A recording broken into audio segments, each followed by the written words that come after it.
So, welcome to NUR 203 Pediatric Nursing. My name is Professor Bogart. I'm also the lead pediatric professor. I think I've been here, besides Professor Morris, the longest in pediatrics. My goal, my job, what I want is everybody to pass the course. That's my goal. Last term, I had an entire class, two of them, who passed. How do you get that done? Well, when you start seeing yourself struggling, when you start seeing yourself not doing great on an exam, send me a message. We can get together and we can start getting together, tutoring maybe before an exam, wherever your weaknesses are. There's also something else that I have that's unique is I have a YouTube channel. Professor Bogart Pediatric Nursing, and it goes back for 5 years, I think now. And it goes through every single topic.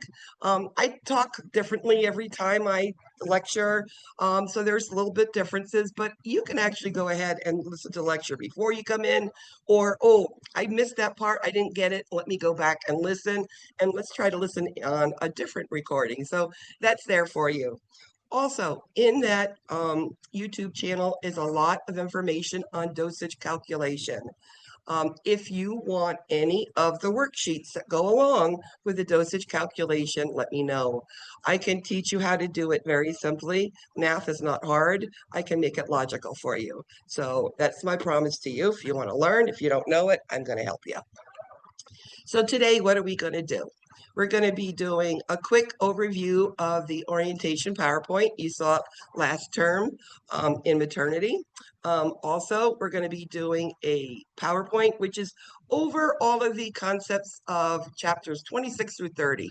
And there's a lot of information, but we're going to narrow it in because many of it is repeated through the course. So you'll be able to see those. And then the third thing we're going to do is a Kahoots. Now, what are the Kahoots? The Kahoots could be your lifeline. The Kahoots have all the concepts you're going to see on exams and many quizzes. So if you want to study for your exam, study your lectures, study your information, study your handouts, and then go and test yourself with the Kahoots. If you can't answer the Kahoots questions, you're not going to answer on a concept similar to that on the exam. So that's there for you. It's for you to test yourself. And we're going to do it every day, the last thing in class. So it is taking the information you've just looked at and you're going to see it again. And that's going to help with that memory, okay? Because I know most of you came in, you haven't looked at this stuff because you had a week off last week, and I understand that. But from now on, maybe getting prepared, coming to class with some of these topics would be a good thing. So let's go ahead and start out with just the orientation into online, any type of online, whether it is online with me or community or anything, their rules should be all exactly the same. Know that online, make sure you come, your computer is charged and it's ready to go. Most of the times you don't have a card, you left it in your husband's car or the dog chewed it. And yes, I've heard the dog chewed it, but make sure that you do have those things ready and available for you, especially on exam and on quiz weeks. Quizzes are the beginning of class starting next week, okay, on this week's material. So how do you study for that? Well, it seems to me you can go and look at your Kahoots and you can look at the information I give you this week, right? So I am here to help you. If I can't help you because I am the lead, I encourage you to go to Dr. Brown. Dr. Brown is here to support me, and she does completely. I don't get upset. You're not going to get repercussions because you reported me. If I'm not doing something right, I want to know. If I can do something better, I want to know. And if it comes from you or from Dr. Brown, it's okay with me because it just makes me better for you, okay? So this is my information, and this is Dr. Brown's information. Notice that her email is her full first name. Mine is just B as for Betty, right? If you did D period Brown, there's another D Brown in the Fortis email cloud. So make sure it's Darlene.Brown or that's her phone. It is her campus phone. Leave a message. She usually answers it up till I don't even know what time of night. I don't even know if the woman sleeps. She's always available. when you're talking to me, talking to anybody, just make sure you're talking in a manner that's not misinterpreted, like those big capital letters, like you're trying to tell me something you really want me to hear. I listen, even if they're not in capital letters, and I'm going to try to hear to solve whatever your problems are. My class starts at 2. Now, we've got 2 options on when we will end this class, and this is going to be up to you. I can go directly through. I don't need a break. And you will get out early. Or we can take a break and get out on time. What would you all like to do?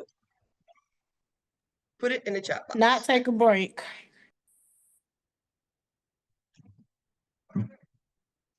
Anybody else? Oh, there we go. Is early like 15 minutes early? 15, 20 minutes. All right, I'll look at that later and I'll tell you what we came up with. All right. Remember that classes start on your assignment sheets on Sunday at 12 o'clock midnight, and they go through the following Sunday. And that's the way I have them open all over the place. Discussion boards, I don't have an open date. That means if you want to go ahead and do a discussion question early, go ahead. I will sort of caution you. If you don't have 2 times that you put something in the Canvas shell, it looks like you're not there. That fact, that's how attendance is taken in the Canvas shell. You've got to show activity, discussion questions, answering a discussion question, doing a case study, doing a something. Those are things that keep you active within the course, and those are things that they do look at. Another thing, discussion questions. I do not mind if you do discussion posts and responses on the same day, as long as you're giving me good information, okay? Some students say, okay, you put the one in, I have to wait till after Wednesday, Thursday to do it. I do not put that to you. If you want to do it all together, get it done. I understand that. Remember, professional conduct. This is talking about cheating. This is talking about plagiarizing. This is talking about forging assignments, et cetera, et cetera. I know nursing school is hard, and I know this term is going to be really rough on you all. I'm going to try to help you get through it by telling you when to do the pediatric portion so you won't feel overwhelmed, because I know what the other courses are doing to you, okay? I know it's easy to cheat. I know it's easy to plagiarize. Just don't do it. It's not going to get you anywhere. I would prefer you calling me up to send me a message saying, I can't get that assignment in right away because this is going on in my life. Can I have more time? I will give you more time. I would prefer that than you cheating something and just getting something in just to get it in. All right, we all know about our code of ethics, and we maintain the highest level of integrity all the time.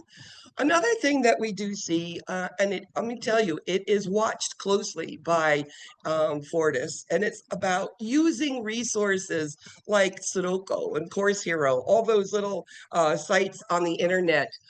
They watch them. These are a couple. There's many, many, many, many more. I'm just warning you that everything goes through plagiar checkers. Everything is looked at, and they do monitor these areas all the time. So don't get caught by going into these and taking it word for word. Again, make everything your own. It's changing some words, maybe some slight thought process, okay? Homework, when is it due? Well, it's due on Sunday at 11:59 of the week it's due. It's due week 1, it's due on this coming Sunday at 11:59. Now, if it's not in by then, and you haven't said, hey, I was in the hospital, I had to go to the vet, my dog got hit with a car, or whatever happens, because all of these things have happened, you will be getting a 10% late penalty, but you get 1 week more to put it in. So can you see how communicating with me is going to help you with your grades? If something's going on with your life, let me know. I'm a person too. I'm a human. I understand life shows up, as long as it doesn't show up for every single assignment, okay? When you are on attendance, as I said, you must be in on at 2 o'clock Eastern time. Okay. If you're not here at 2 o'clock and it's 2:01, it is 15-minute increments of late time. You do get all of these announcements from Deborah Northrop, who's Dean Brown's sidekick, and she gets everything to you knowing, hey, you're at 5%, you're at 10%. Just to be aware, they will take off a whole letter grade if you're 20% absent, and there is nothing to document why you were absent. So if you have to be absent, I highly suggest any documentation that you can get will be helpful. And that, because you don't know what's going to happen after this week. This week I had to be late, I couldn't go, whatever. What's going to happen another week? So always get that stuff collected and make sure I get it so I can get it to Dr. Brown. I was talking about the Canvas and entering into Canvas. What this last thing says is about anyone without posting attendance for 14 days in a row. That means putting something into Canvas. That means a discussion question or something. I mean, if you're doing the homework the way you should, there should be absolutely no problem. But again, if you try to hand it in too early, you maybe won't have two things that week. So just be careful. That's what I am, concerned about for you. We know attendance, we talked about it. We know it's the letter grade. And how do we be successful here? Well, at the beginning of the week, find out what's due. This week is just a discussion question. Basically, I want to know about you. Be careful. There's another component to this question, and it's about infant nutrition. Nutrition. You're going to find me saying nutrition, nutrition, nutrition many times, because without nutrition, you're not feeding the brain and you're not going to grow. You're not going to have your mental being that you should be, all because you didn't fill the tank with the gas with food. Nutrition, nutrition. So tell me about nutrition in that first little discussion question. Again, just keep going through the Canvas shell looking for it. One of the things is I do not put a lot of announcements. You're going to see week one information, then you'll see week one recording. That is what you needed to come to class with, and then it is the recording or any handouts I promised you in the recording section. That's two. You might see things like exam one review schedule or exam one, all of the PowerPoints there or all of the recordings for you, but you're not going to see a lot of me talking to you and telling you la, la, la, la, la. If I put an announcement in, it will be important, okay? You guys have 3 classes you're getting announcements from. You don't need more from me. You only need what you need and nothing more than that. All right, go to the syllabus, make sure you print it and know what is due. That's basically what it says. Come to class prepared. I mean, if you are coming into a topic that you don't know much about, and I'm going to tell you the week that's probably the hardest, and it's week 5. If you come to class week 5 and would have read some of the information, it's going to make more sense. That's cardiac respiratory. It is pretty rough in the pediatric world because there's nothing like the adults in it. Okay, there's congenital heart defects. That is not adults. Congenital means they're born with it, okay? Now, I am willing to, if you need to meet with me singularly to go over math, I'm going to go over a concept, do an exam review, etc. Extra one, that's fine. Just let me know. I don't care if it's one person, a group of people. I mean, I've had all of Indianapolis. I've had all of Cookeville. I've had groups. It's okay to come in like that. We do exam reviews before every exam and everything is posted. Everything is posted, okay? I've talked about tutoring. We know about it. All right, now let's look at what our grading thing is. Well, 80% is exams, quizzes, and your essay. The rest is going to be your homework. And as I said, instead of CJ Sims now, it's going to be your sim chart, which is case studies. And I reflected it up here up top, but I didn't take CJ Sims to the left. But that's what it is, case studies. Same amount of points it's assigned to, et cetera, et cetera. Your homework grades are turned off right now. And I'm sure Jamaica on week 6 is going to tell me to turn the homework grades on because she's done that before and I tend to forget. So please remind me again. And it's Monday, so it's a perfect time to turn it on. So thank you in advance. On week 8, I turn it off again, and it will not be turned on again until everything is graded, all the HESI remediation is in, and that is the final grade. We know we need a 78 in KGA, and then we need to maintain that 78 with homework. Be careful. We have had, even last term, pediatric students fail because they didn't get homework in, and they pass KGA just perfectly. So don't do that. Make sure the homework's in. As I said, always be careful with your devices. Always having a spare. I mean, spare is always nice if you have that capability, but make sure you have your chargers and everything is fully functional. Quizzes are going to be given starting next week. Next week's quiz will be 10 questions, 15 minutes, given at the beginning of class on this week's stuff. So it'll be chapters 26 through 30. So again, I would go over and what are the concepts that Cahoots is telling you about, because you're going to see those concepts repeated. Remember, anytime you're given a quiz or an exam, you must have the face on camera. I have students that tend to slide off to the side. You will get a 0. I first will let you know, hey, you're off camera in the chat box. If you stay off chat, I will have to give you a 0. So don't let that happen. I don't want that. Quizzes may not be made up for any reason. Exams is through ExamSoft the same way as we've always done. Make sure you do the test exam. If you come into the first exam and things aren't going the way that they should, and you didn't do the test exam, they're not going to let you do it again. So I highly recommend do the test on ExamSoft so that you know that you were doing your due diligence, being prepared for the exam. Again, exams is one attempt. If all of a sudden, like right now, I'm in a thunderstorm, I might go off Zoom. I'm not sure. I think it moved away, but it's still dark out there. If all of a sudden I'm not on camera, what do? Stop immediately. Or let's say your battery went out, you don't have another battery, or something's going on. Immediately, your first thing is to get out of the exam.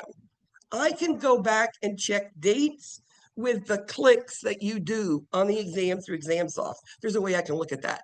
So I know that this time was when the electricity went out, let's say, and this is the exact same time that they signed off. Okay, the exam's safe. Yes, you can start up on the exam where you left off. Okay, understood? If you have accommodations, I need to know ASAP because I need to put in some more time for your quizzes. Now, most accommodations don't need extra time, but you are allowed to have it. So I'm going to make sure it's put up there for you. Okay, so I need the letter from Elaine Foster sent to me, and I'll make sure Dr. Brown gets it too. If you want to do your exam on ground, on your campus, I have no problem with that. Two things must happen. The student, each one, because sometimes there's multiple students in a campus, each student must let me know you are testing on ground with and give me a name. And whoever's doing the proctoring must send me an email so that I can send them the access code, okay? And I can validate, yes, it's a true and real proctor that's going to be proctoring you. Again, we're proctoring exams in Zoom, same thing. We're going to be doing that whole checkup, doing a Zoom around the whole testing environment, et cetera, et cetera. Now, let's say you are supposed to have an exam today and you woke up this morning and you're having migraine or you're having bad GI and you just can't. Tell me before the exam starts. I can waylay your exam for up to 1 week. if you don't feel well. I can look at you and say, you look pale, you don't look good here. Or I see you coughing and blowing your nose, etc. I can say, are you sure you want to take your exam? And sometimes you'll hear me say that. So you'll have up to 1 week to get that exam in, okay? Again, tell me before, not after. Make sure you follow all instructions. Quizzes are through Canvas, exams are through ExamSoft. HESEs, we know it's 1 attempt, it's 20% of your grade. I do have a great HESE review. I do have a HESE Q&A. I do the Saturdays before every HESE. And if not, you go to my YouTube channel. There's probably 4 HESE Q&A reviews there. You can go and look at those also. Most times, my benchmark, my mean grade on the HESE is right about 900 in pediatrics. So if you put the work in, you can do really good in this course. Remediation, I'm going to post this again on your announcements when it gets up to that level. And it has to be in by 1 a.m. on the Tuesday. And that, again, is Pacific time. We always use Pacific time in this course. Remember, when you take exams, I need an ID or a driver's license. Any problems, just let me know. Homework. Again, turn it in on time. 1 week late will be a minus 10%. After that, it is a 0. Unless you've told me something's going on and I can work with you. NCLEX. Now, NCLEX, I have them open that you can do them wherever, but I'll tell you something. The way these NCLEX questions are set up, they're set up to cover topics that you're going to cover on the exam, and they're given the week before the exam. So it's like a practice prior to the exam. I highly suggest you do it like that, but I know you have time issues, et cetera, but it's the proper way that they should be done. When you turn in your NCLEX questions, make sure you turn them in proper. When you see that little green square, it's print the results on the bottom, change it to a PDF, and you submit the PDF. If it doesn't come in correctly, I will let you know. I'll put a 0 in the grade book, but I'll write a message telling you, nope, I need it like this, and you will have time to get it back into me. On the NCLEX, make sure you get the best score that you possibly can. I always say, you know, a 78's passing. I wouldn't do any score less than a 78, just to make sure that that homework is not going to pull down my grade and have me fail the course. HESE assignment practice exams are done week 8 and week 10. These are longer, they're 70, 80 questions. Again, they're there before the HESE to give you overall concepts. Again, do them on time, as said. And then the sim charts that was mentioned. Sim charts is done, and you're going to see through your modules. You're going to have you'll have the sim charts there, and then you will have every week that one's due. The first one I know is due is week 5, and that's respiratory. So again, go and play with it. Look at it, see it. Then if you can't understand it, get with me, and I will help you also. You do have one paper assignment due. It's a pediatric assessment project. What I want you to start thinking about is a diagnosis that could be pediatrics, and you want to know more about it. I usually say it's something that I had, or my brother had, or a neighbor had that I want to know more about, or this is going on with my child, I want to learn more about. And it's basically a 3-part type of project. One is a quick little 250-word paper. Then it goes into a assessment, which is on the modules. It's extensive, but it's mostly circle, circle, circle.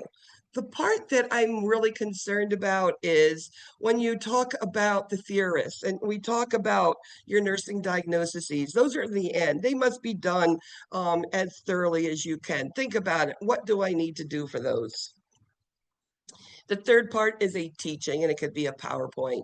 There is a rubric, and we do also grade on that rubric. Again, use scholarly resources, and please make sure that you document them in your references. Again, there's all sorts of these projects out there on the internet. Don't use them. We know they're there and we see it. And I don't want anything to happen to you because of it. You can take somebody's and add to it. You can make it your own. That's different. Again, these are things that we think about when we think about, an exam. It's like, do you know your information? Do you know what to do? Or do you know how to think about it? And it's all these questions that Dr. Brown has put down there to think for that. So that's just orientation. Any questions? I think communication will have to be the biggest thing with me. You talk to me, I can help you. You don't talk to me, I can't. And again, telling me before something's due, not after. All right, let's go into week one. Bunch, like 70 slides, but it'll be all right. Any questions, anybody?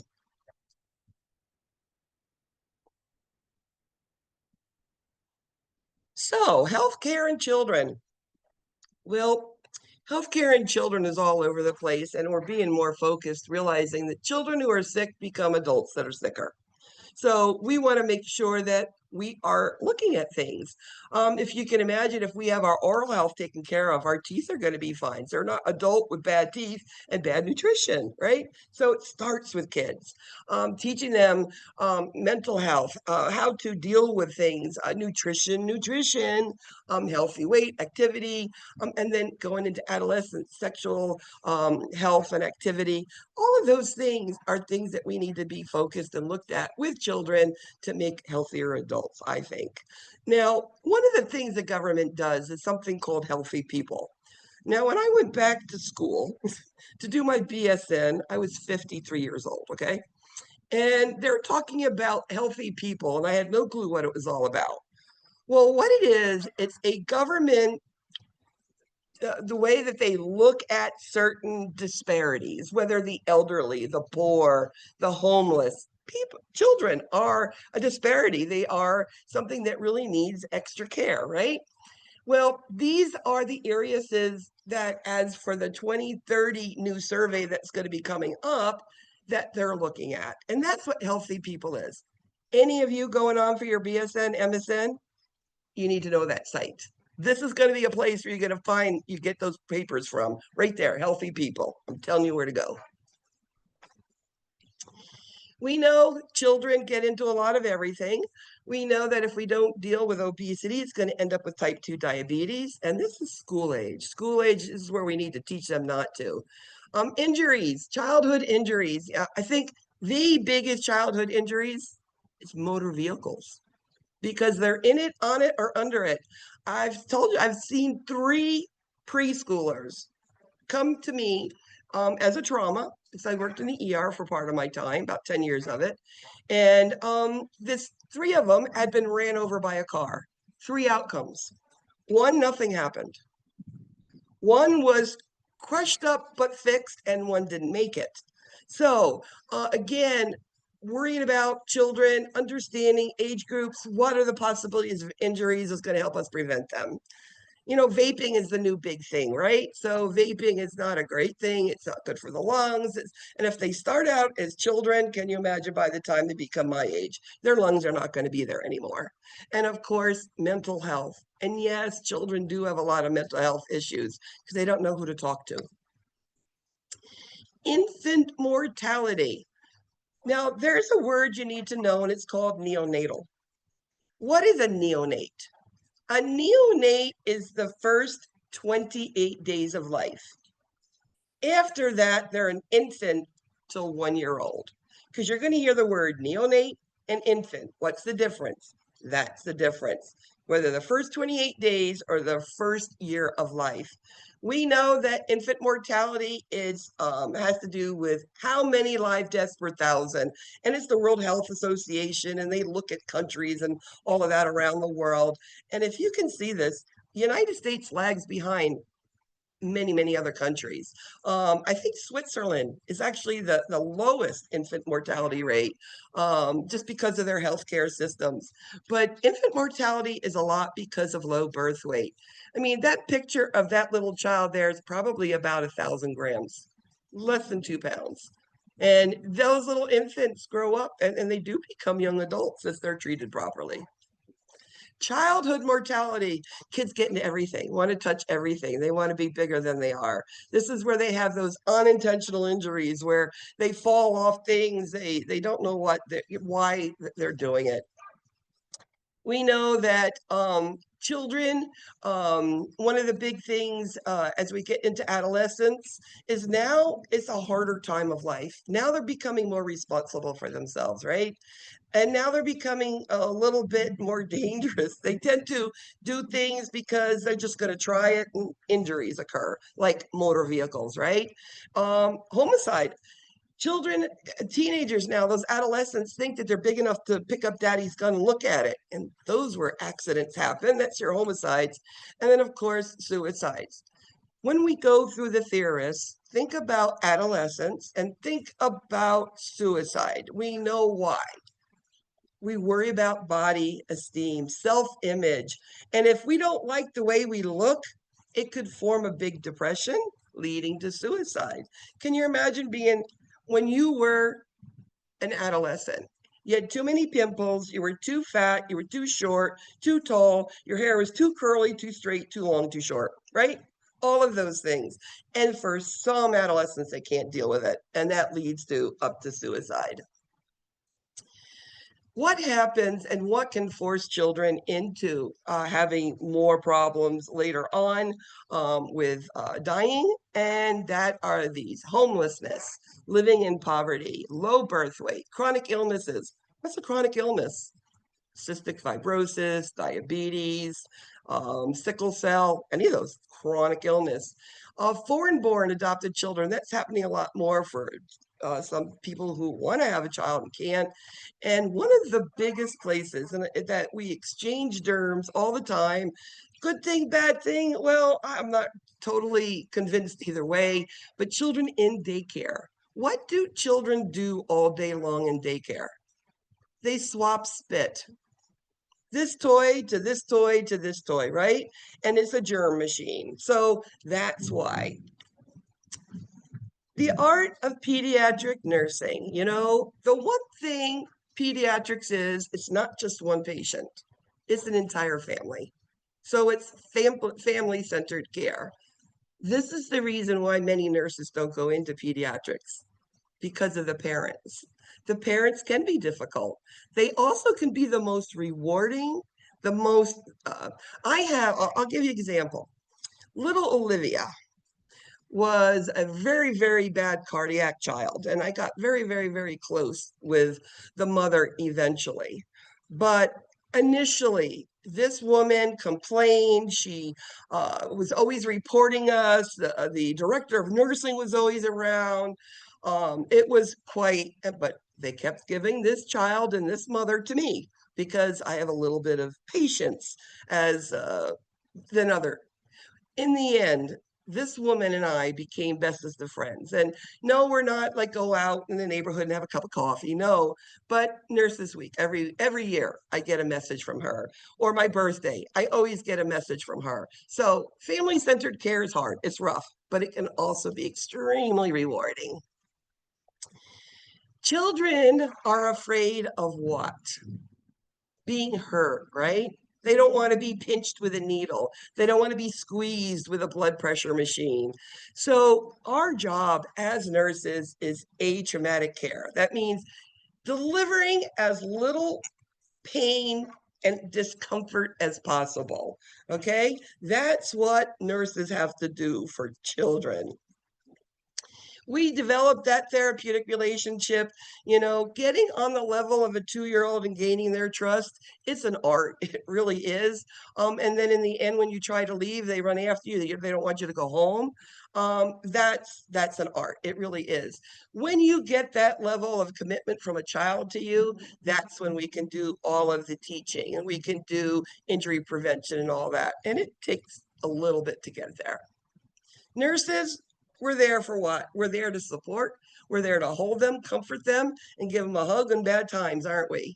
We're there to do all that research and to follow up evidence-based practice and making sure that child's getting the best care we can. So thinking back to that adolescent, the leading cause of death among African American boys ages 15 to 19 is? What do they like to get into? Take a guess. Yeah. Please. Yes, Megan, it is C, yes. Because remember, adolescents, they're now, oh, I'm big enough to hold that gun, and that's when things happen. And the gun goes off. You hear it on the news more than I'd like to, actually. Okay, chapter 27, family. What's a family? Well, my definition is different than yours, and yours is different from somebody else. A family is whatever they say it is. A family could be a mother and a mother and a father and a father and a mother and a father and a grandmother and three kids from three different relationships, and they're all family, right? Family is a family. And the key thing is, it is whatever they say it is. These are all the types of families, and there's more than that. What are families for? Well, that's where that child learns everything, isn't it? What's their role in life? You know, that they know from the family what's expected of them. Parenting. Well, we as nurses tend to look at some parenting styles and think, you know, they're really not taking care of the kid the way I should or I would. That doesn't mean it's not right. Okay. Because remember, my way isn't always the only way. There's always different ways to parent. It doesn't mean you have to believe in them, as long as the child is benefiting in the positive way and not being belittled because of parenting styles. Okay. So again, there's all sorts of parenting styles. And as nurses, we got to figure out what they are if we're going to figure out how to take care of that child and that parent. Adoptive children are a lot more different things that are going on, you know, cross-racial, international. I mean, my husband's Jamaican and I'm an American. There you go. We've got a completely cross-racial family, and it absolutely fits like a glove. It's perfect. So again, every parent's different. Every adoption's different. It could come from anywhere. We know parenting is all different. It could be one mother, one father. It could be custody of one or custody of everyone. Just know they're all different ways of parenting. What affects the family? Well, I think what affects it is almost everything, right? Number one, you have the culture. What does the child and family believe in? That's very important that we not agree with, but to let them practice what they want to practice as long as it doesn't hurt the child. You understand that? I don't have to believe your religion. No, but I have to give you the opportunity to practice as long as it doesn't hurt the child. Okay. We know that there's everything that can affect a child. It's the schools, it's the peers, social media as they get older. I mean, get a kid off of an iPad today. No, they just want to bring it into the bathroom with them and bring it to the shower with them, and they don't ever want to put them down. And I know it. I've got kids around me that are that small also. Poverty is a big thing, homelessness, and it is real. So, a frequent health problem of migrant workers and adolescents is what? What would you think? It's actually TB. That's why we do a lot of TB testing in younger children today. We used to wait till they got to school and then tested them. If anybody remembers that long ago, like me, but now they're doing it way before that because they know there's more incidents around. All right, genetics. What is genetics? Genetics is what your capabilities, what the possibilities of you are, right? Am I going to be tall if the family's short? No. Am I going to, if the family not? Probably not. So again, what is growth and development? It is what we say interrelated, simultaneous, and ongoing, so that they're growing, they're using their hands, they're using their feet, fine motor, gross motor skills. Now they're creeping, they're walking, and they're moving, and they're getting taller and taller, and their muscles are getting stronger. It's all going on all together. Think about an infant. Babies are born, let's say, at 7 pounds. They cannot lift their head up, can they? They have these wobble heads. They don't even, there's no neck control. Look at them at 1 year old. They've tripled their birth weight. They're at least 6 inches taller. And They are walking and they're talking and everything, right? It depends. These children are up and out and moving, and it's amazing that they can go from not moving to walking and jumping and talking and feeding themselves. So there are a couple definitions that we look at. One is directional trends. It's like you go in one direction. So if you're going to walk, you have to do certain things. You first have to use turn over, then you have to get on your knees, and you have to crawl, and then you have to walk. I mean, it goes through a certain things, and it's also that sequential. Now, that's the trend it goes, but the sequence is this is what you have to do. You have to lift your head before you can turn over. You have to get up on your knees and crawl before you get up and you can walk on a couch. You have to walk on a couch before you can walk. All of these things are certain patterns that we do know and we do expect to happen. Now, metabolism and growth and development. Well, what is metabolism? Let's just look at a heart rate and respiratory rate. A baby is born, normal heart rate, and I sent you all a vital sign sheet. And remember, all vital sign sheets are a little bit different, but to understand how it goes from 140 to 160 at birth, by 1 year old, a heart rate is 100 to 120. Do you see how the numbers come down? That means their body is more effective and could beat slower and do the same thing. Okay, metabolism, heart rate 140 to 160 at birth, respiratory rate 140 to 160 at birth, and then it goes 30 to 40 when they're 1 year old. So again, these are some things that you have to know a little bit about to answer some questions. For instance, what if you are giving digoxin? Remember digoxin from pharmacology? It lowers and strengthens the heartbeat, so that if it lowers and strengthens the heartbeat, what heart rate would be too low that you would hold that dose? Well, 100 on a newborn that's a neonate in the beginning is way too low, but if they're a year old, it'll be okay. So again, knowing heart rates, knowing those sort of things. Children, when they're born, they sleep more and then they sleep less as they go on. And again, the single most important factor in growth in children is nutrition, nutrition, nutrition. And giving them the proper food so that they're feeding all their mind and their body the way it can. Children are all different. You know, you can have one child who's the easiest kid in the world, and then you're going to have a child who is, colicky and the most difficult, and you can't predict. We know that temperament, all different things. How is the child reacting? All right, Freud. I'm going to go over it just briefly today. I'm not going to all of them because next week we go into a much deeper as we go in through infants, preschoolers, etc. Freud. Freud is anything about sex, oral. They explore the mouth and their mouth, anal, potty training, right? And then it goes up to genital, adolescence. That's when their hormones kick in and they're looking at the other person for a relationship, right? That's Freud. Erikson. Erikson talks about the way a child responds to other people. Okay?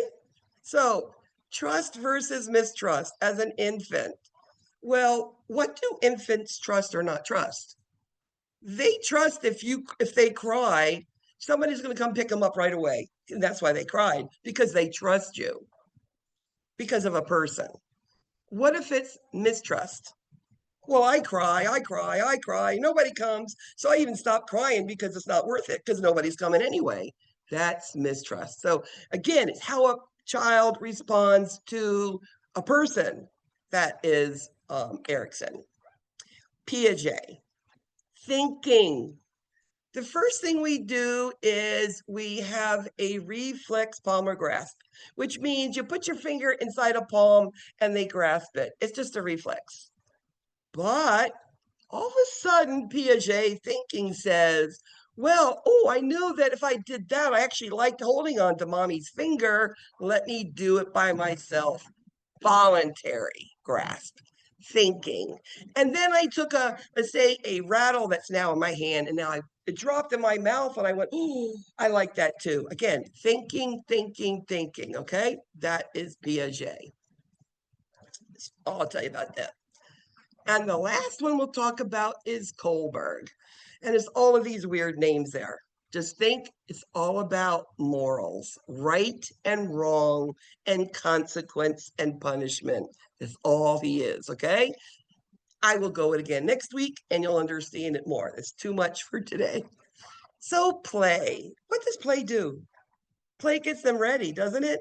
But also, take a baby, put them on tummy time, and they're playing, right? What are they doing? They're using their muscles to try to get there, right? They're trying to move and they're trying to finagle them to get that whatever it is there. And that is why we like play. We have play socio-affective around people. Sense pleasure, sand, water, mud, smooshy, jello, potatoes, mashed potatoes. This is all sense, okay? Skill, building blocks.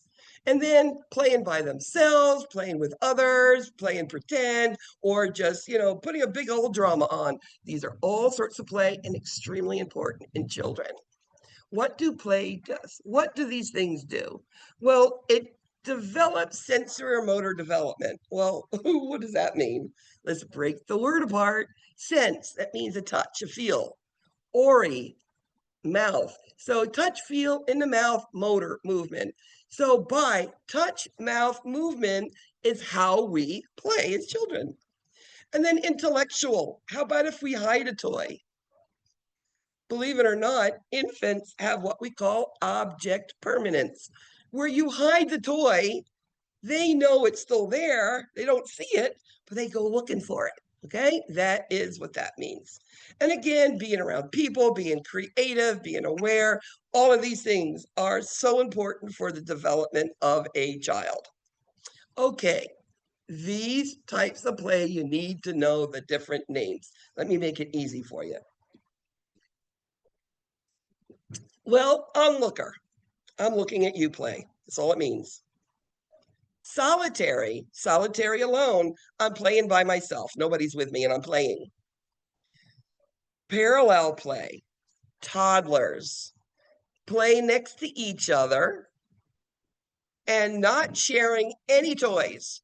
I play here, they play there, parallel to each other, but we don't share. Me, mine. You ain't touching that. Mom, it's mine. That's parallel play. Associative play. Now they're more of a preschooler, and these children will all play together with all the same toys.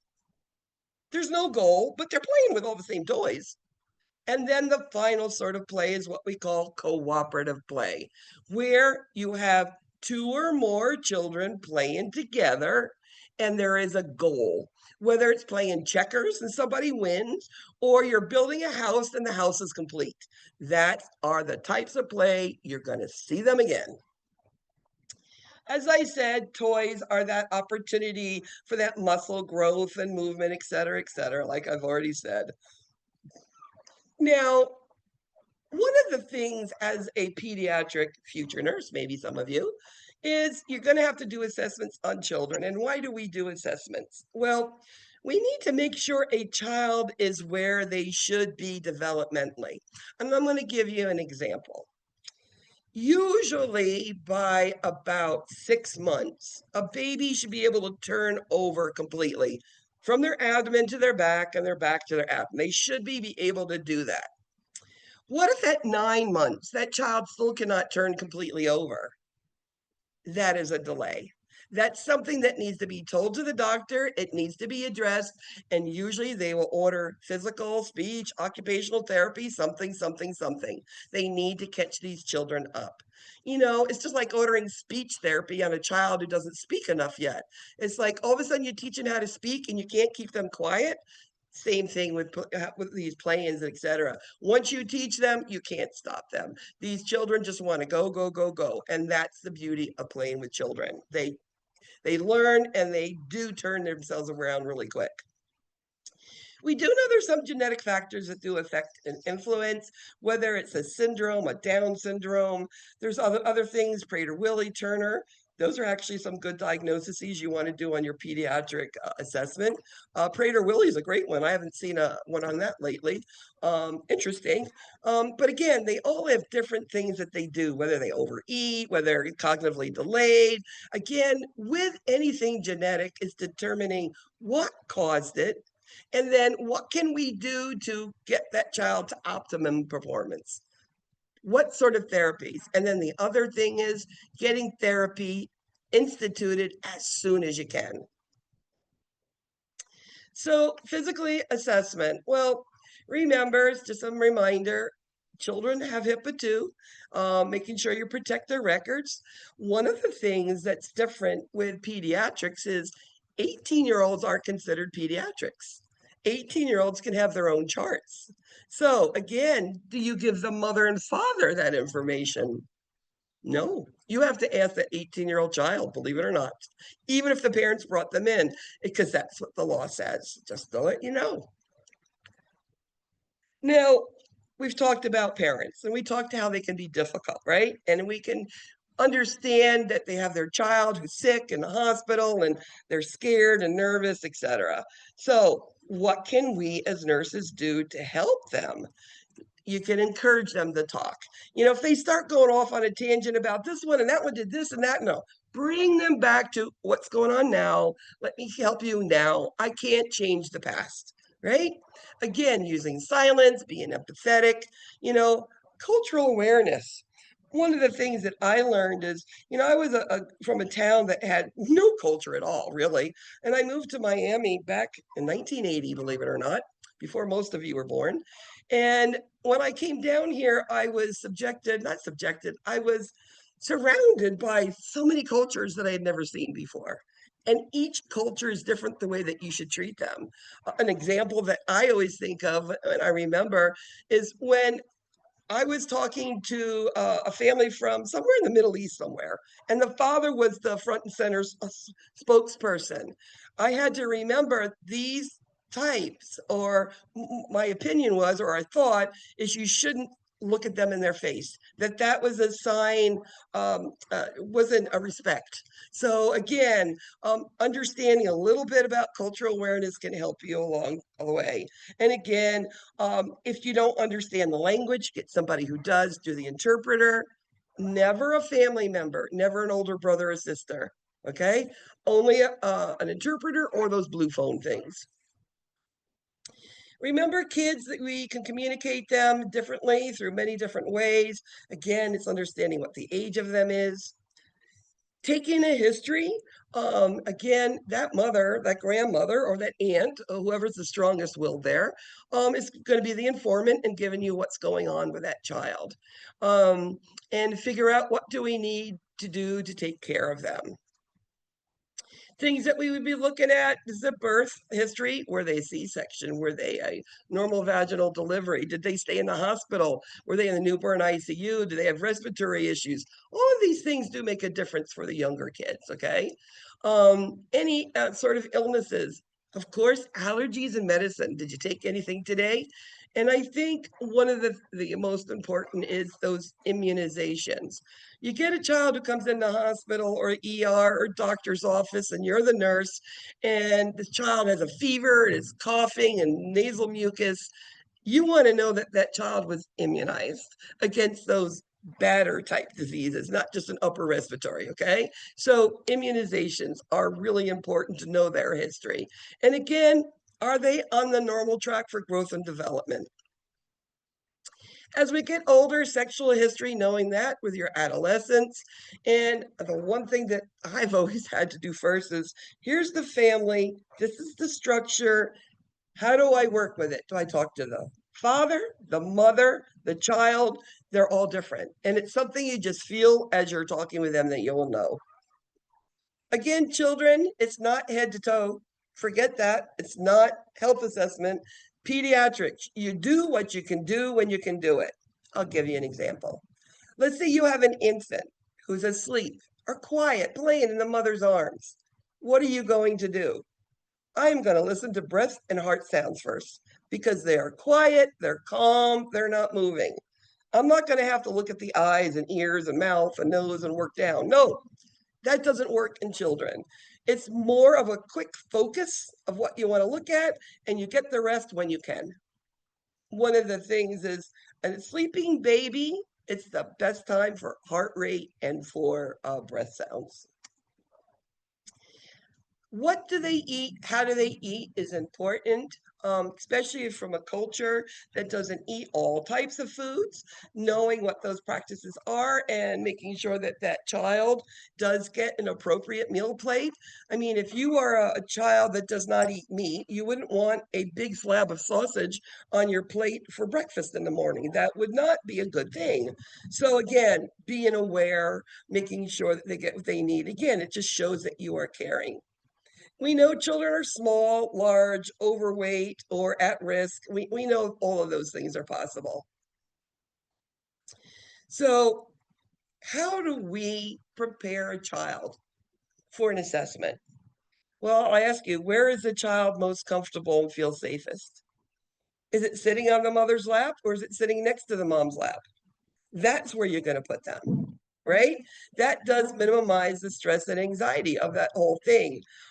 Again, that makes, mommy's going to take care of me or daddy's going to take care of me. So they get that comfort. So preparation of the child is number one, base it on the developmental age of the child and include that parent to hold that child, putting them in a comfort position where they're not going to feel like they are alone and accepting this needle, this medicine, this blood pressure by their own. Getting a child ready for a procedure. Now, not everything is not painful. We have some things that do hurt. Yes, we do a lot of things to decrease it, and that's our goal. Today, we're using all sorts of numbing creams, all those things, ice, cold. There's these things called buzzy bees. It buzzes the area of the skin. It decreases sensitivity. There's so many things out there that helps decrease the stress, fear, and the pain of injections, whether an IV or through an IM injection. So which approach would be best to use to ensure a positive response from a toddler?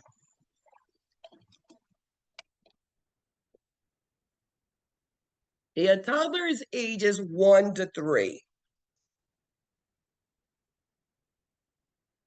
What's going to be less threatening there? A. Absolutely, yes. Because you call their name and you pick them up, they ain't going to go there. You call their, I'm their nurse. Well, you're the nurse with a shot. I'm not going to you. And then stand by them, above them, towering over them. That's the scariest thing there is. I'm a larger woman, okay? I also was a big teddy bear for these little children, but because I would sit below them on a chair and I would tickle them or I would give them a sticker or I would say, here, listen to my heart first. I played with them. The best way is to play with a toddler to get the cooperation you need. The one thing about all the measurements is, yes, getting the accurate measurements, but knowing what is normal for the age group that you are working with, okay? And they're all different. When would you do a head circumference? When would you do abdominal circumference? These are things that we're going to be going into as we go along here. Looking at the physical assessments, children are pretty neat. They're well appearing and sick appearing.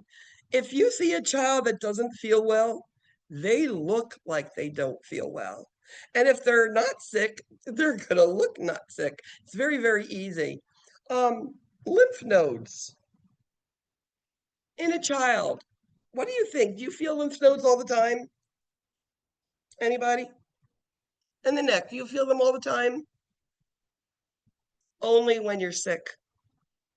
Lymph nodes in a child should not be there unless they're sick because they're the immune system. If they're inflamed, there's something going on. Looking around, looking at their ears, nose, mouth. Children, you've got to play games in order to get all this done. I put in here as one of the physical assessment is an anus. You're going to find out in week 8 under the GI that not every child is born with an anus. They actually have a condition where imperforate anus, where there's nothing. There's not a pucker, there's nothing, there's no anus. That child needs to get a colostomy put in right away to drain the intestinal contents. Looking at neurological type of assessments as we get older, always involve the kid. The kid's going to help you. Getting proper measurements, knowing where to put the tape on a child. Again, you don't know the first time, you ask until you know. You think that little girl getting that thing on top of her head to get a height on it is not a big deal. I worked triage for many years. Getting a little 2, 3-year-old kid underneath that and putting that little wood thing on their head, they think it's going to come down and bop their head and hurt them. So, how do you think I had to get those children underneath that? I would do it first. And I would bop it on the head. Say, oh, it's right there. Okay, what number am I? Because then there's going to be a number on the side. And we made it a game. And the kid gets underneath, smiles, and then you got their proper, accurate height. Blood pressure cuffs. Large and extra large right now as your cuffs, correct? They go to 0, 0. They fit on my finger. That's how small blood pressure cuffs go. Put them in the same places as you do adults, same thing. Should get a good blood pressure. What is a normal blood pressure on a brand new, full-term infant? 60/40. Normal. Take it anywhere. Now, when I get to the point of toddlers and I have to take a blood pressure, I will use D. And why? I can hold the leg. It doesn't hurt as much. I can distract them and I can get an accurate blood pressure the first time if I put it on their lower leg, and it gives me a good blood pressure. Just to let you know if you want to work peds. And then the one thing who's the vein of my existence and what I did my dissertation on, it's pain management in children. Children will never tell you they hurt. They'll never tell you that they don't want the shot because it hurts, or they don't want to take the medicine because it tastes better. They just run the other way. They just don't want any part of it. And if they're in pain, they're not going to tell you that they hurt because they don't want that shot or they don't want that medicine, okay? Another thing that I have seen is nurses tend not to give the accurate, complete dose of medicine. Now, the one medicine for pain, probably the most tested, longest time, is morphine. And when you talk to parents about morphine, it's like, oh, I don't want my kid addicted. I'm like, well, 1 or 2 shots is not going to mean an addiction. I understand your concern, but it's not going to make them a drug addict with 2 shots. Morphine there's an absolute dose that you can give, a half dose, a full dose, and we can give it very, very, very accurately. Because if you're not going to give enough, don't give it at all. And we know if we wait too long, nothing's going to work. And all of those things are children. Now, we can measure pain on a child who can't tell me verbally they're in pain. Now, you have a child who is nonverbal, and it could be an infant or it could be an 18-year-old nonverbal cerebral palsy child. Both of them are going to use the same scale, and it's called a FLAC scale. They can't tell you they hurt, but they can show you by their facial expression. That's the F. Their leg movement, usually their legs are kicking when they hurt, right? That's their legs. Activity. Sometimes they're laying still, won't even move because they hurt so bad. And crying. If they're crying and they're inconsolable, this child is in pain. We use this a lot in the pediatrics, where we'll give 2 points for each one and we'll add it up, and that's your level of pain. And I'm telling you, it really is accurate. The other one we use is what we call a Wong Bang faces. This is used for children ages 3 up. Okay? Below age 3, it's a FLAC scale. You need to remember the age of 3. 3 is when it becomes faces, okay? And what's really neat, you can take this tool. I used to have it behind my badge, and I'd say, okay, well, what face do you look like today? And they point exactly to where they hurt. The one thing about children, they don't lie. They don't over exaggerate like adults can. Children just don't. So again, faces scale, ages 3 and up. Again, numeric scale is the adults, right? That is, they say ages 8 years old and older. And they could tell you zero's no pain, 10's the worst pain in the world, what number. They also can use faces. It doesn't mean they can, but numeric they can too. But you cannot give a younger child faces. They have to go to the FLAC, okay? That's the difference in scales. There's all types of pain. Do you have sickle cell pain? Do you have a broken bone? Do you have teething pain? What's going on? We know children in pain. For instance, rheumatoid arthritis, big one is in pain. It's something that I suffer with all the time. I have RA, and RA can be very restricting if you let it get to you, and it can affect every aspect of your body. Emotionally, you want to get up and move, and you can't. Physically, it hurts to move, and you scream sometimes when you step. You don't want to go out and be in public because you don't be there too long because you hurt too bad. And school functioning, they can't pay attention. All of these things are real when you have chronic pain.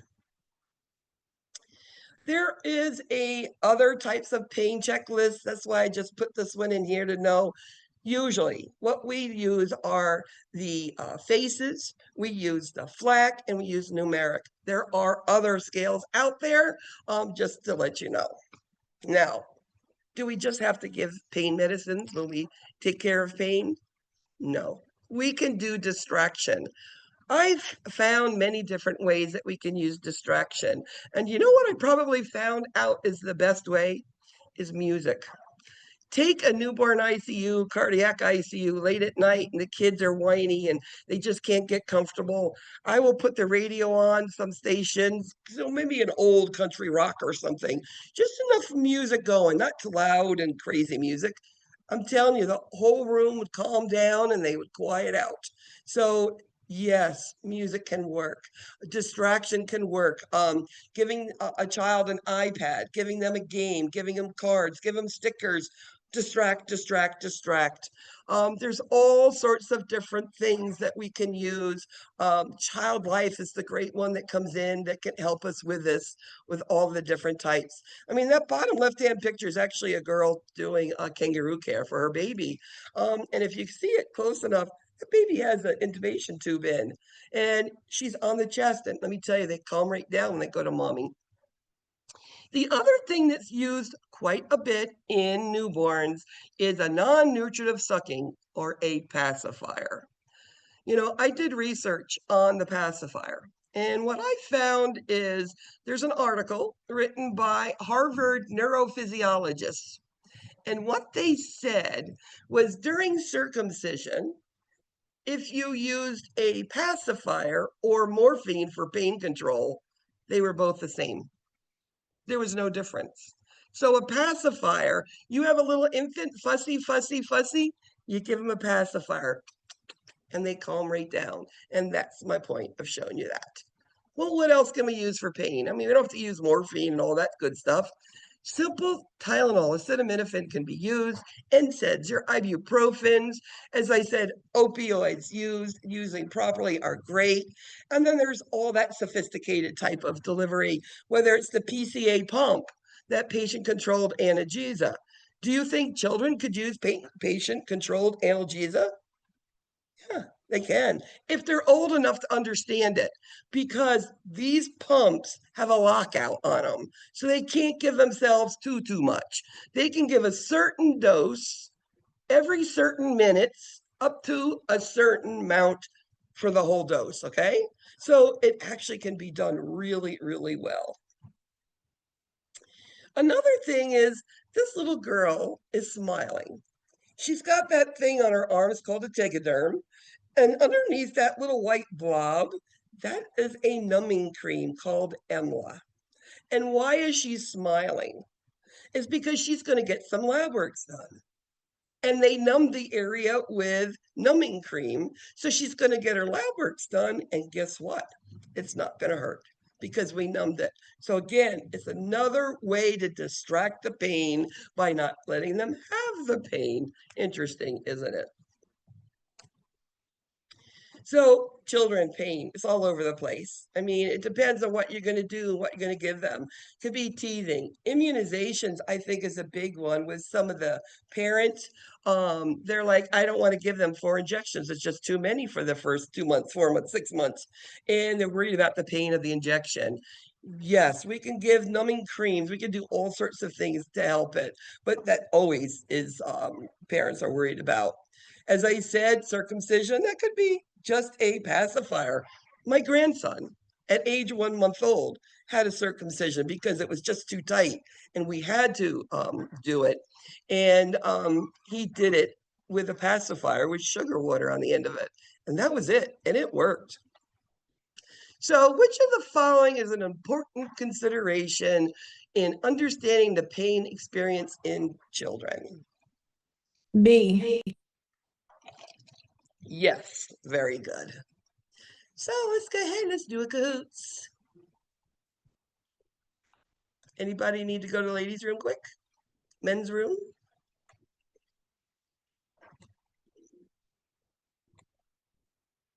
Any questions so far?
All right, who wants to win today?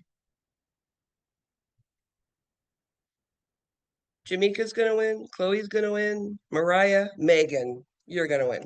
There you go. Why not?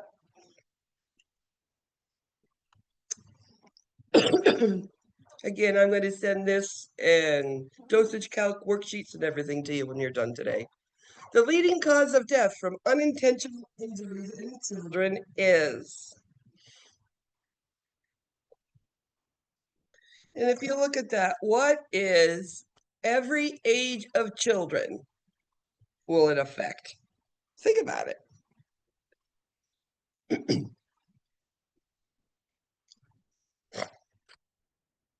It's motor vehicle injuries. That's number one. You know, we're going to go in next week more about car seats, et cetera, et cetera.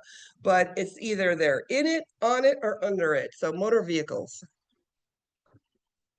Which statement is most descriptive of pediatric family-centered care?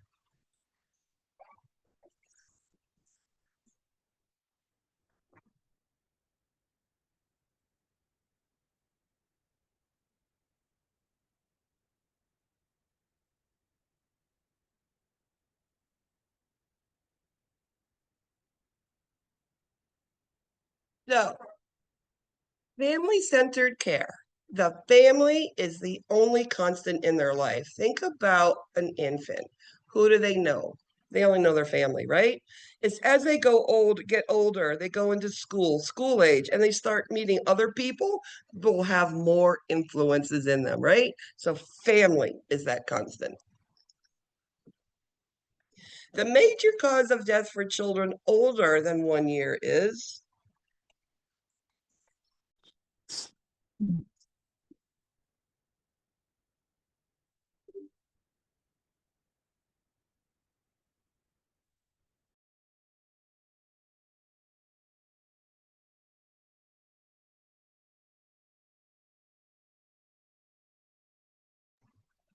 unintentional injuries. Children tend to get into things that they're not aware of. They don't have that knowledge yet that things are going to hurt them. So it's basically their period of exploration, isn't it? And they do get hurt in it. It's just us trying to make that hurt is not as a bad hurt or a bad injury. The nurse caring for the child in pain understands that distraction.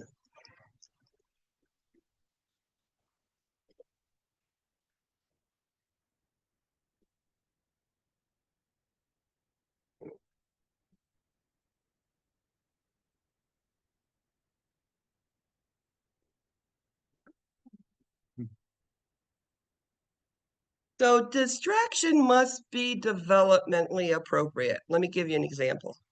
Many times with toddlers and preschoolers, I'm going to give them a sticker, a Spider-Man or a princess sticker. If I gave that to an infant, would they care? No. What would be appropriate to refocus that attention? Maybe a toy and shaking it and a little making sound. Again, developmentally appropriate. That's the key there. It's not going to give total relief. You know, nothing or nobody can do that. It's effective all the time, and in conjunction with pain medicine, ice, and also development appropriate, that can also be. Don't need just pain relief. In what type of play are children engaged in similar or identical activity without organization or mutual goals? And remember, when we talk about play, it's infants don't really play. So it's toddlers, preschooler, school age. And each level of child has a type of play that they do. Now, associative is they're playing together and there's no goal. That means they're not playing checkers, they're not building a house, they're not building a sandcastle. Nope. It's associative. That's preschooler. There's two or more children, they're playing, but they just play. Cooperative, two or more children with a goal, and they're going to build the house. They're going to, make the sandcastle, whatever it is. Which statement best describes the process of critical thinking?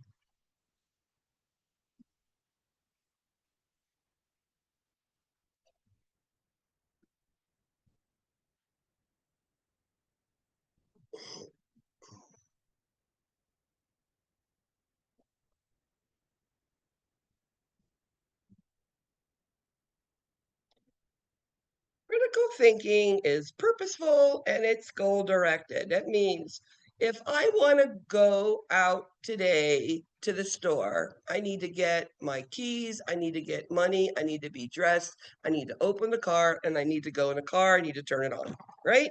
You want this, how do I get there the best way? What is probably the single most important influence on growth at all ages of development? Influence on growth. What do you need to grow? Another way to ask a question.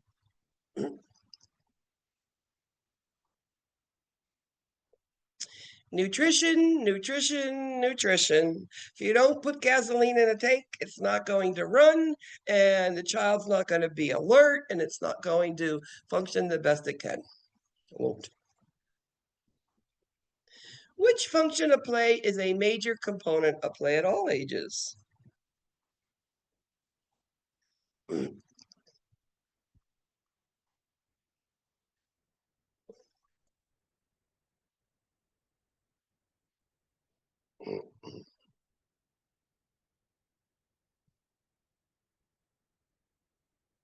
It's called sensorimotor activity, play. What do we do in play?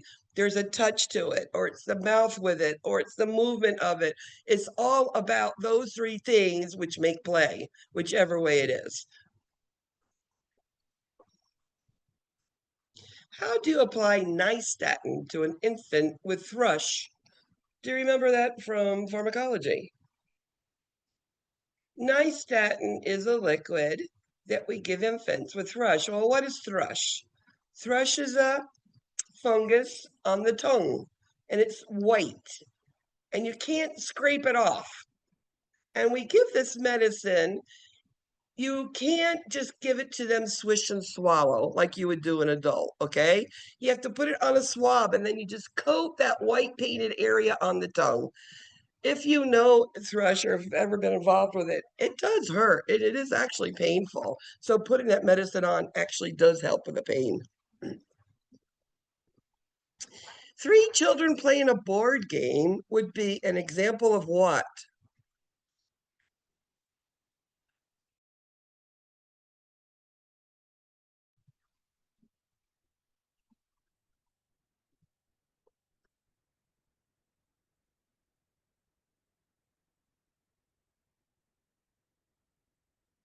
Cooperative play. Remember, there's a goal. If there's a board game, that means it's checkers or one of those, okay? That means when you win, that is the result. That is there is a goal. Cooperative play. 2 or more children is cooperative play. What age is that? This is your school age children. The head to tail direction of growth is referred to as. There's another word for head. And that's how you figure this one. You know, if you read the book and you're talking about infants and they're talking about movements, we know the head to tail growth means the head, cephalic, to the tail, it's your caudal, which means, what does that all mean? What does an infant do first?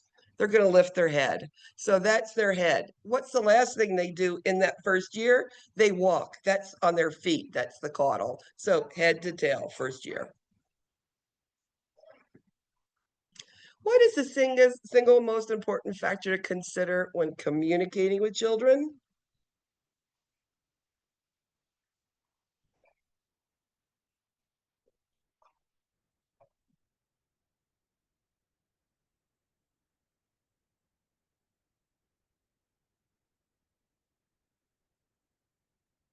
Again, before you start talking with his children is on their development level. And remember, get below them. When you're towering above them, you are threatening. Remember, they only know you as the lady or the man with the needles every time you see you, right? So again, get below them and on their developmental age. Very good.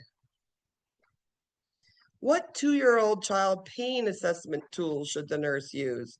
At age 2, what should you use?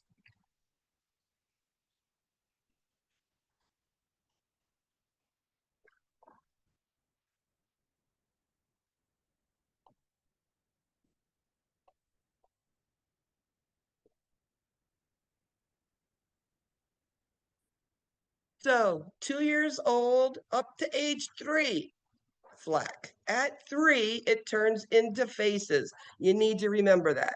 You're going to see questions as in, you have a child who's 3 years old in the emergency room. What pain scale would you use? You're going to have to know things, flack, faces. So again, faces up to 3, at 3 up, and flack is from 0 or nonverbal children up to age 3. At 6 months old, an infant's birth weight should do what? This is just a preempt to next week, but I always throw one of these in there. I just like to show you how quickly these children grow.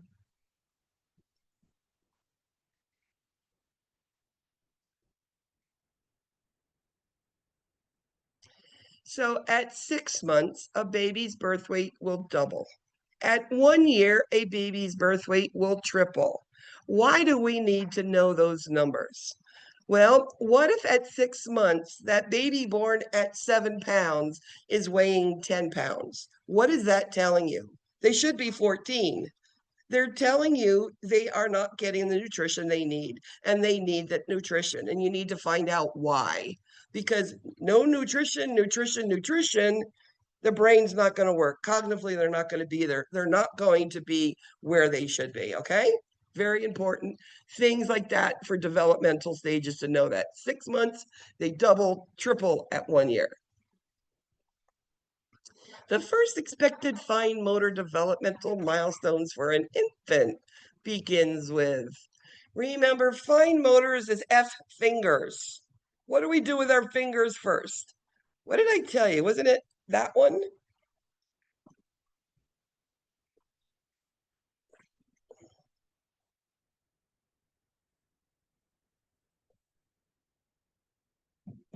It's what we call a reflex palmar grasp. So, fine motor skills, infant. First thing you do is you put your finger or a rattle or something next to an infant and they'll grab it by a reflex. Then all of a sudden they realize they can do it. Remember Piaget, I'm now thinking, oh, I'm going to grab it myself. It becomes voluntary. It then goes into using the fingers, like to pick up a Cheerio off of the high chair. It starts out with a smush, a crude pincer, and then it becomes thumb and forefinger. That is a neat pincer grasp. That is the fine motor or finger motor development in infants. An 8-month-old infant should be expected to perform which fine motor skills? So, with their hands, with their fingers, what should they be able to do at 8 months old? And you'll look at your book, there's a whole list of it with all of these things written there.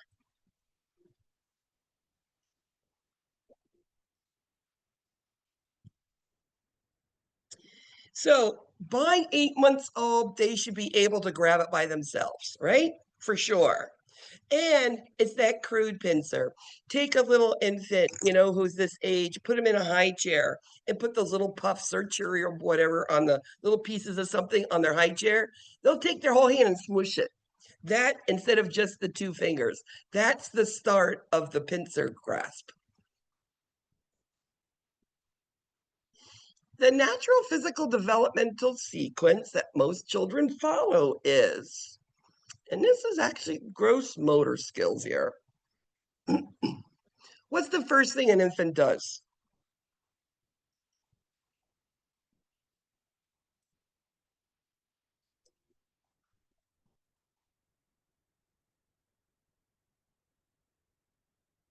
So the first thing they do is they lift their head.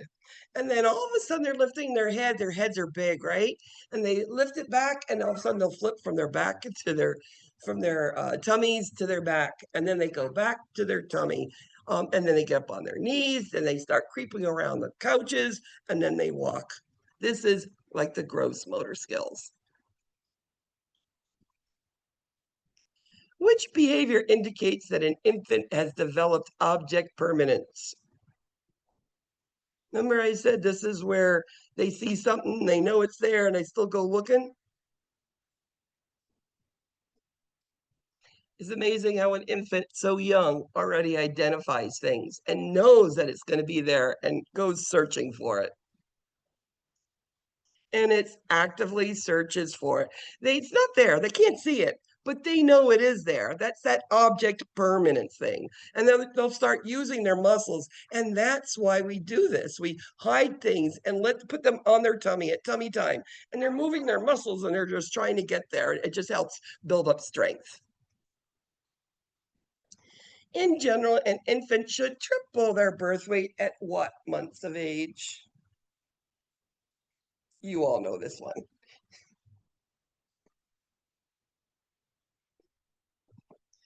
That's at 12 months of age. Yes, it is. Double at 6, triple at 1.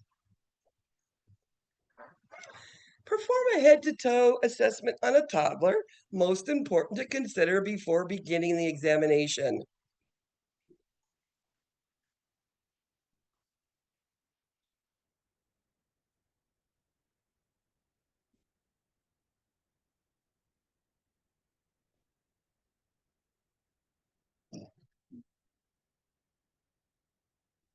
Again, toddlers, they're rough, okay?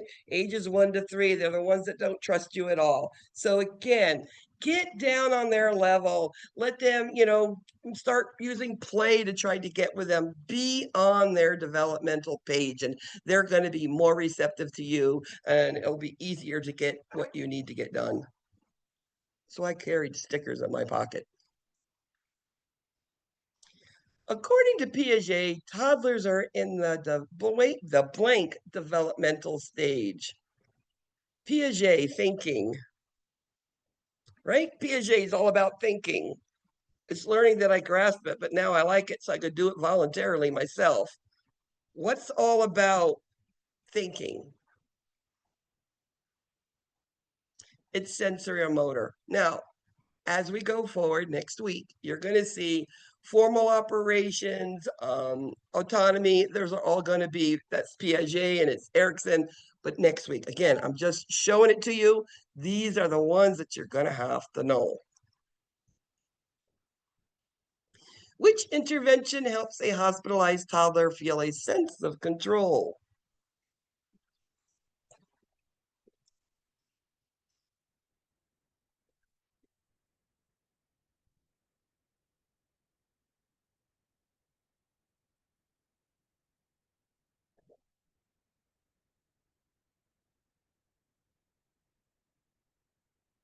So when you have a toddler, um, they don't trust very easily and they're scared. Um, these are children that if you keep them doing the same things that they're doing at home, they're going to feel comfortable. Why?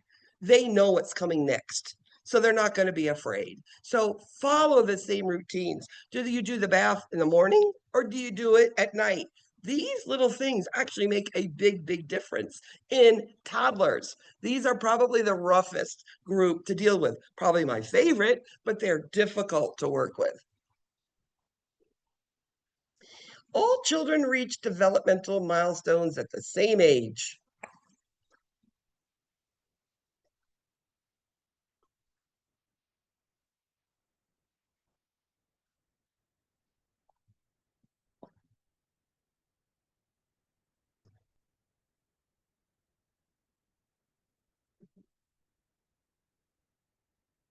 All children are different. What your little Bobby did is not what your Mary's doing. I mean, every kid is different and they'll reach those milestones differently. And then the parents say, well, but this one was quicker than that one. I'm like, no, they're still moving forward. They're still took that reflex to a voluntary grasp. We're rolling over when we should. Everything is moving, progressing forward. And that means it's okay because parents are always concerned comparing child to child. Immunizations for a 4-month-old infant. Which action should the nurse take to provide atraumatic care for that infant? Which one here is atraumatic care?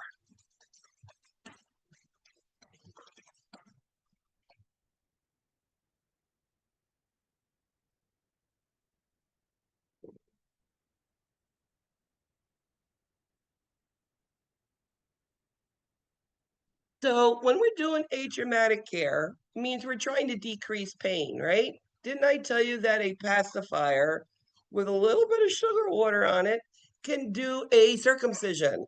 So if we're going to give immunizations to give them that pacifier, it's going to do the same thing. Now, is there other things we can do with that? Oh, yes, we can. But it starts with that pacifier. And usually that's about all they do need.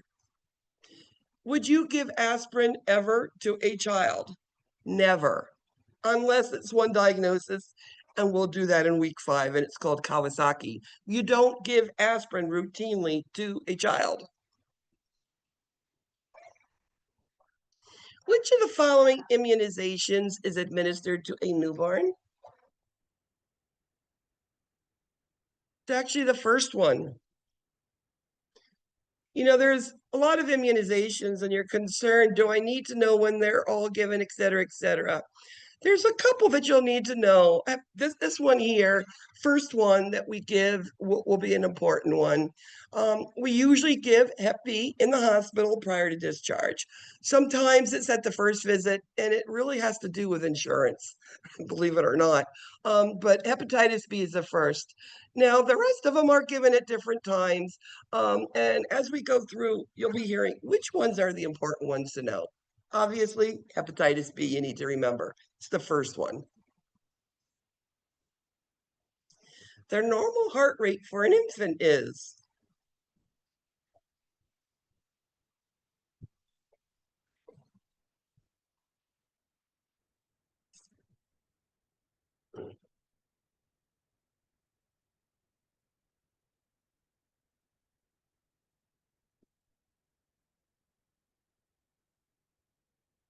So it's 140 to 160 an infant. If I said a 1-year-old, it would be a little bit less, but the rest of them are not. It's 140 to 160.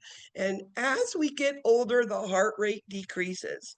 Blood pressure, which is 60 over 40, that one elevates. So again, knowing which way does the heart rate go, up or down as we get older, right? It goes down because the heart beats more effectively. What is the preferred site to give an injection to an infant?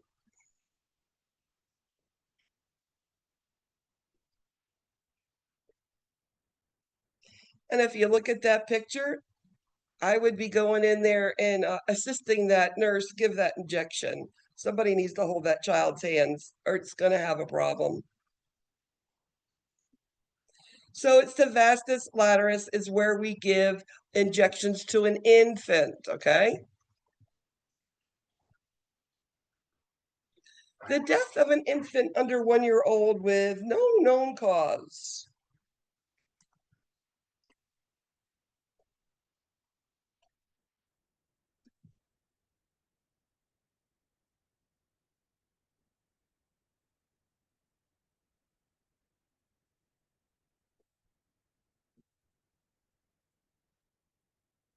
And that sudden infant death syndrome, it probably one of the saddest things to be a nurse in an emergency room and getting an infant in.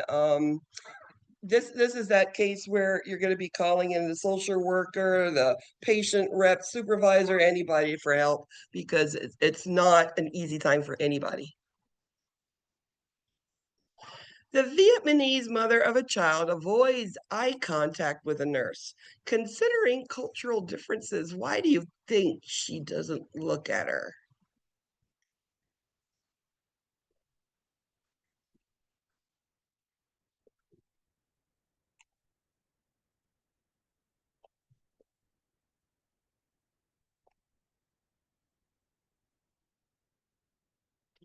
Again, it's very difficult to understand and know everybody's cultural feelings and the what and how you should behave, right?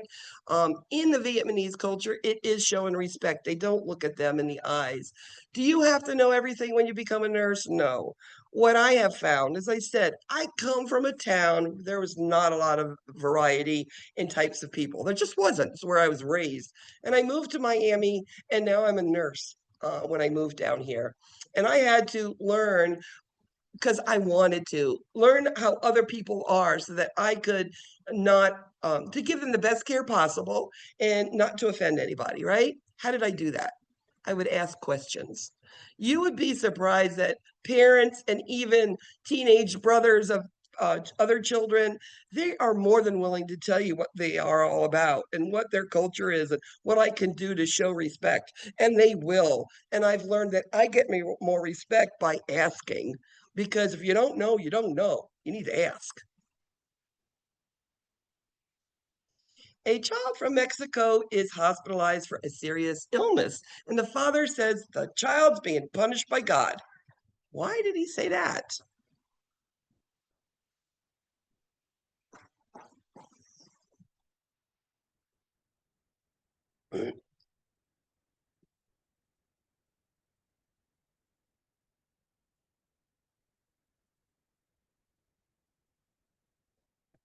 So, in Mexico and Mexican culture, it is a common health belief that if something if something happened to the child, it means that God's punishing him for some reason.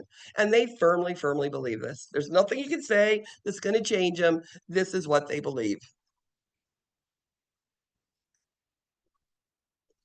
Which term refers to a time in an individual's life when he or she is more susceptible to positive or negative influences?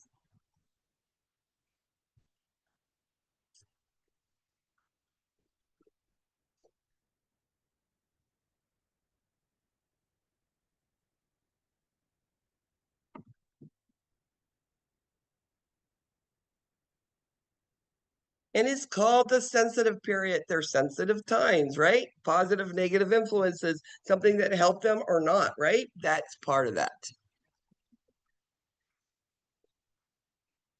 What is the characteristic of the pre-operational stage of cognitive development? Oh my goodness, what a word, right? This is Piaget.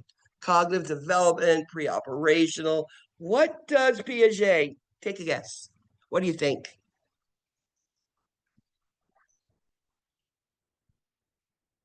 Pre-operational, ages 2 to 7. So what they say with pre-operational, what they're saying is thinking is concrete. And you're like, oh my God, what does that mean? Is that a piece of concrete that you're looking at? No. What is concrete? You can touch it, you can feel it, you can smell it, you can see it, right?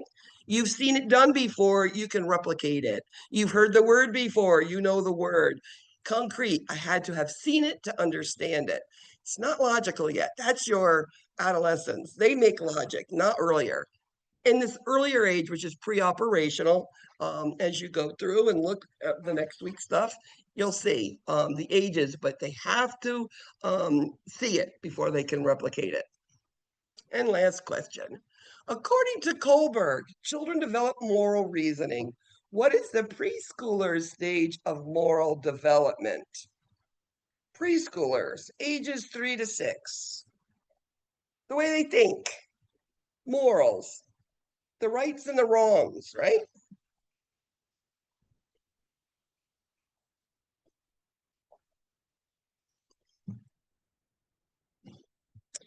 This is good and bad and consequences. When you're talking preschoolers, they understand if I do something good, something good's gonna happen. If I do something bad, I'm gonna be punished. That's what preschoolers think, and that's what that is. Remember, Kohlberg's all about morality, right, wrong, and consequences.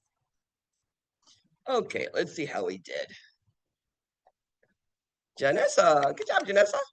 Number 2, Bailey. Good job, Bailey. Number 1, drum roll, please. It's a C. Who's a C? And Mariah and a BG. All right. This is the end of today's lecture. If you need anything, please get a hold of me. I'll be here to help you. I will be sending you out a recording. I will also send you out everything I give you again, just to be sure, because somebody's going to ask for it. And if I will be sending out that dosage calculation information. One person asked, you all get it, because I know somebody else will want it. I'm going to send you out a recording that starts from the beginning, which starts out with just rounding, and it goes all the way up to mics per kilo per minute. And anybody else who needs help with it, please, in 20 minutes, I can help you. I don't need an hour of your time. Your time is too busy for that. Anyway, everybody, it's been a great day. That's it. You got out Excuse early. me, is quiz 1 gonna be on everything we just went over today? Yes, ma'am.